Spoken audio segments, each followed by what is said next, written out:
Assalamualaikum warahmatullahi wabarakatuh.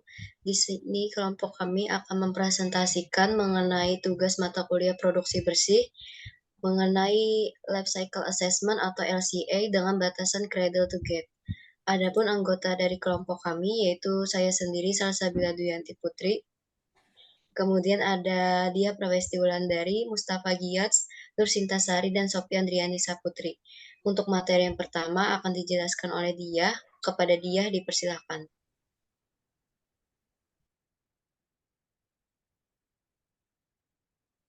Baik, yang pertama ada pendahuluan. Life Cycle Assessment atau LCA adalah suatu pendekatan yang digunakan untuk menganalisa atau mengukur dampak suatu produk terhadap lingkungan selama siklus hidup produk tersebut, mulai dari pengambilan raw material, diikuti proses produksi dan penggunaan, dan berakhir pada pengolahan sampah atau limbah. Life Cycle Boundaries terdiri dari 3. Yang pertama, batasan Cradle to Grade adalah dimulai dari raw material sampai end of life. Yang kedua, batasan Cradle to Gate adalah dimulai dari raw material sampai produksi. Yang ketiga, batasan Gate to Gate adalah hanya pada produksi. Selanjutnya akan dibacakan oleh Nur Sintasari. Baik, pendahuluan selanjutnya.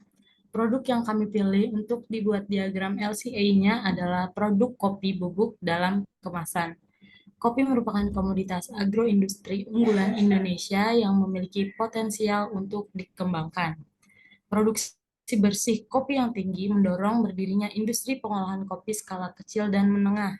Penerapan produksi bersih dapat menurunkan dampak limbah pengolahan kopi, sedangkan dampak lingkungan dari proses produksi pengolahan kopi dapat dihitung dengan metode LCA, dan kami menggunakan Life Cycle Boundaries Cradle to Gate. Selanjutnya dilanjutkan oleh Mustafa Giyats. Baik, jadi di sini ada diagram Cradle to Gate, yang artinya dimulai dari raw material atau bahan mentah sampai batas proses sebelum operasi produksi. Cradle to Gate hanya meninjau proses produksi hingga material siap dijual atau dipakai oleh konsumen. Seperti yang dapat dilihat pada diagram di sini, yaitu ada perkebunan kopi, lalu dilanjutkan dengan proses pemanenan kopi, dan ditransportasikan hingga ke pabrik pengolahan. Di sana biji kopi mentah disangrai lalu digiling hingga pada tahap pengemasan dan penyimpanan kopi. Saya serahkan kepada Sophie Andriani Saputri. Berikut ini merupakan diagram dampak yang ditimbulkan dari proses pengolahan produk kopi berdasarkan LCA Boundaries Cradle to Gate. Dampak pertama yaitu dihasilkan dari perkebunan kopi yang berguna sebagai penghasil kopi, memiliki dampak terhadap lingkungan selama siklus hidup, berupa penebangan pohon untuk membuka lahan perkebunan, penggunaan pupuk dan juga pestisida, serta memerlukan sumber air yang banyak. Oleh karena itu, para petani kopi sebaiknya memperhatikan dampak yang akan terjadi saat ingin mulai berkebun kopi.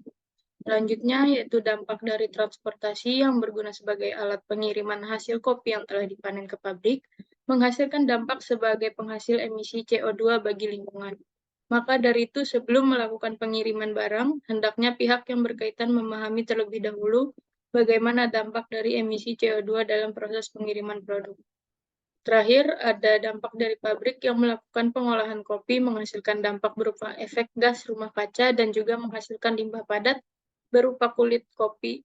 Maka sebaiknya pihak-pihak yang bertanggung jawab atas pengoperasian pabrik hendaknya memahami terlebih dahulu dampak apa saja yang akan ditimbulkan saat pabrik mulai dioperasikan.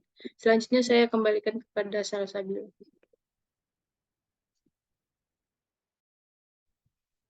Sekian presentasi dari kami. Mohon maaf bila ada kesalahan. Assalamualaikum warahmatullahi wabarakatuh.